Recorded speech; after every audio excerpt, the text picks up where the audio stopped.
बात है साल 1971 की। सुगबुगाहट थी कि भारत और पाकिस्तान कभी भी जंग के मैदान में आमने सामने आ सकते हैं। पूर्वी पाकिस्तान में बहुत कुछ लगातार बदल रहा था। ऐसे में इंडियन नेवी के चीफ एस एम नंदा ने ब्लिट्ज नाम के अखबार को इंटरव्यू दिया। इस इंटरव्यू में उन्होंने एक बात कही जिसे पाकिस्तान अगर समझ लेता तो शायद 1971 की जंग उनके लिए बहुत मुश्किल नहीं होती। उन्होंने इस इंटरव्यू में कहा कि उनके नौसेना के करियर की शुरुआत कराची पोर्ट से हुई थी, इसलिए उन्हें कराची पोर्ट के लेआउट के बारे में काफी कुछ पता है। अगर उन्हें मौका मिला तो वो कराची बंदरगाह में आग लगाने से नहीं चूकेंगे। इस इंटरव्यू में उन्होंने जो कहा वो अखबार में छपा और बात आई गई हो गई, लेकिन पाकिस्तान को अंदाजा नहीं था कि उनके साथ सच में ऐसा हो जाएगा। आज कहानी इसी इंटरव्यू के सच होने की है। 1971 की जंग में इंडियन आर्मी ने 91,000 पाकिस्तानी सैनिकों को सरेंडर कराया था।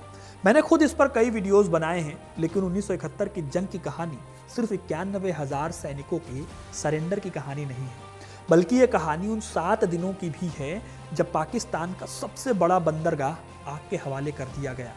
जब इंडियन नेवी की कुछ बोट्स ने पाकिस्तान के 2 बड़े वॉरशिप्स और एक ऑयल डिपो को तबाह कर दिया। इस तबाही से ऐसा धुआं निकला कि 3 दिनों तक कराची पोर्ट पर सूरज की रोशनी नहीं पहुंच पाई थी।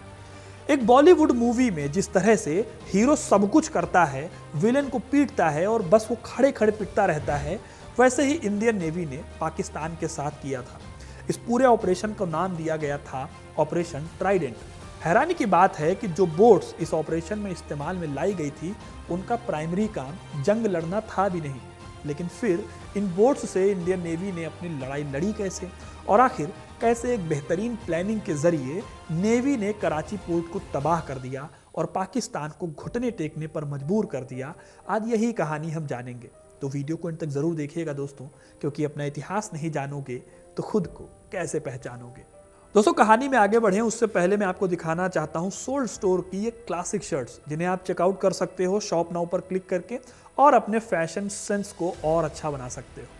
अब दोस्तों, साल 1971 की जंग भले ही 1971 के दिसंबर में शुरू हुई थी, लेकिन इसकी तैयारी काफी पहले से शुरू हो गई थी, क्योंकि रॉ को बहुत पहले ही इस जंग की भनक लग गई थी। यही वजह है कि एयर फोर्स, मिलिट्री के साथ साथ नेवी भी अपनी तैयारी में कोई कमी नहीं रख रही थी। इसी बीच इंडियन नेवी ने सोवियत संघ से कुछ मिसाइल बोट्स खरीदने का फैसला किया। इसके लिए कैप्टन के नैयर की अगुवाई में एक टीम सोवियत गई। इनका काम था रूसी मिसाइल बोट्स को चलाने की ट्रेनिंग लेना। ये टीम रूस के व्लादिवोस्तोक शहर में रुकी हुई थी और यहाँ इन्होंने न सिर्फ बोट को चलाने की ट्रेनिंग ली, बल्कि रशियन लैंग्वेज भी सीख ली। यूएसएसआर में ट्रेनिंग के दौरान ही के नैयर ने अपनी टीम से पूछा, क्या इन मिसाइल बोट्स को सिर्फ डिफेंस के लिए यूज करना है या फिर इनसे अटैक भी पॉसिबल है। असल में दिक्कत ये थी कि ये बोट्स खुले समुद्र में बहुत दूर तक नहीं जा सकती थी। इनका माइलेज बहुत कम था, क्योंकि इंजन को स्पीड काफ़ी दी गई थी जो कि ऑयल की ज़्यादा खपत करता था। दूसरी दिक्कत ये भी थी कि ये बोट्स बहुत ज़्यादा ऊंची नहीं थी, यानी कि अगर कोई एक बड़ी लहर आ जाए तो वो इन बोट्स को नुकसान पहुंचा सकती थी। सबसे बड़ी प्रॉब्लम ये भी थी कि ये बोट्स 500 नॉटिकल माइल से ज़्यादा आगे नहीं जा सकती थी। लेकिन फिर भी के नैयर को लगा कि ये बोट्स इंडियन नेवी के काम आ सकती हैं, इसलिए उन्होंने इन्हें भारत लाने के लिए हामी भर दी। फिर 1971 के साल की शुरुआत में, यानी जनवरी 1971 में, मिसाइल बोट्स को सोवियत संघ से भारत लाया गया। इसमें हर मिसाइल बोट का वजन करीब 180 टन था। लेकिन दिक्कत ये हुई कि मुंबई बंदरगाह पर तब बड़े जहाज से इन बोटों को उतारने के लिए जो क्रेन चाहिए थी वो नहीं थी। जब क्रेन नहीं मिली तो मुंबई की बजाय इन बोट्स को कोलकाता भेजा गया। हालांकि इन बोट्स को मुंबई ले जाना ज़रूरी था, इसलिए फिर कुछ एक्सपेरिमेंट किए गए और इन्हें 8 अलग अलग नेवी शिप्स के पीछे टो किया गया और मुंबई पोर्ट ले जाया गया। यहाँ पोर्ट के पास इनसे निशाना लगा लगाकर इनकी खूब परख की गई, खूब सारी टेस्टिंग हुई। इंडियन नेवी ने खूब ट्रेनिंग की। यूएसएसआर की इन बोट्स की खासियत थी कि भले ही ये छोटी थी, लेकिन इनकी मिसाइल्स का निशाना जो है वो बहुत सटीक था, बहुत एक्यूरेट था। जल्दी ही इंडियन नेवी ने तय कर लिया कि कल को अगर जंग होती है तो इन मिसाइल बोट्स का इस्तेमाल डिफेंस के लिए नहीं किया जाएगा, बल्कि कराची पोर्ट पर हमले के लिए किया जाएगा। फिर दिसंबर की शुरुआत में बांग्लादेश यानी ईस्टर्न पाकिस्तान के बॉर्डर पर हलचल हुई और ये हलचल जंग में बदल गई। तुरंत इंडियन नेवी भी हरकत में आई और उन्होंने अपना ऑपरेशन ट्राइडेंट शुरू कर दिया। ऑपरेशन ट्राइडेंट का मकसद था कराची बंदरगाह को बर्बाद कर देना। फिर आती है 4 दिसंबर 1971 की रात। इस रात में 3 मिसाइल बोट्स, जिनके नाम रखे गए थे निपात, निर्घट और वीर, इन तीनों को कराची के लिए रवाना किया गया। 1971 के युद्ध के दौरान भारत के नौसेना अध्यक्ष रहे एडमिरल एस एम नंदा अपनी किताब the man who bombed Karachi में इस अटैक के बारे में बताते हैं। उन्होंने लिखा कि उन्हें लगा था कि दिन में कराची के कोस्टल रडार उन्हें पकड़ सकते हैं, जिससे पाकिस्तानी एयरफोर्स उन पर अटैक कर सकती थी। इसीलिए तय किया गया कि सूरज के डूबने से पहले तक ये मिसाइल बोट्स कराची के रडार से बाहर रहेंगे। फिर रात में तेजी से अपना काम करके सुबह होने से पहले तक रडार की रेंज से और पाकिस्तानी एयरफोर्स की पहुंच से ये मिसाइल बोट्स बाहर आ जाएंगे। इसी प्लानिंग के तहत इंडियन नेवी ने कराची पर अटैक किया। जब इंडियन नेवी रात के टाइम पर अटैक करने पहुंच रही थी तो पाकिस्तान का एक बेहद खास युद्धपोत हुआ करता था, जिसका नाम था खैबर। तो खैबर कराची के पोर्ट से दूर था और साउथ वेस्ट में चक्कर लगा रहा था। रात 10:15 पर खैबर को पता चल पाया कि भारत की बोट्स कराची की तरफ बढ़ रही हैं। जैसे ही खैबर को यह बात पता चली, उस जहाज ने रास्ता बदला और इंडियन नेवी से भिड़ने आ गया। करीब 10:40 हुए होंगे जब खैबर इंडियन नेवी की रेंज में आया और इंडिया की निर्घट मिसाइल बोट ने खैबर पर पहली मिसाइल दागी। खैबर ने भी गोले दागे, लेकिन उससे पहले ही खैबर के बॉयलर रूम में आग लग गई। इस हमले से खैबर कुछ संभलता उससे पहले ही एक दूसरी मिसाइल ने भी उसे हिट कर दिया। रिजल्ट ये हुआ कि खैबर ठंडा पड़ गया और जहाज से गहरा धुआं निकलने लगा। 45 मिनट बाद पीएनएस खैबर कराची से 35 मील साउथ वेस्ट में ही डूब गया। आपको बताऊं तो ये वही युद्धपोत था जिसने 1965 की जंग के दौरान भारत के द्वारका नौसैनिक ठिकाने पर हमला बोला था। उस टाइम पर इंडियन नेवी ने बहुत एक्टिव होकर इस युद्ध में भूमिका नहीं निभाई थी, लेकिन 71 की जंग में नेवी पूरी तरह से तैयार थी। खैर, खैबर को डुबाना सिर्फ एक शुरुआत थी। इंडियन नेवी ने अपना काम बस शुरू किया था, असली लड़ाई अब होने वाली थी। रात के करीब 11 बजे इंडियन नेवी के दूसरे बोट निपात को एक पाकिस्तानी शिप दिखाई दिया। तुरंत निपात के अंदर बैठे इंडियन नेवी के जवानों ने उस पर मिसाइल दागी। इस मिसाइल का भी निशाना चूका नहीं और पाकिस्तान का एक और जहाज बर्बाद हो गया। अभी तक इंडियन नेवी के जवानों को नहीं पता था कि उन्होंने पाकिस्तान के कौन से शिप को उड़ाया था।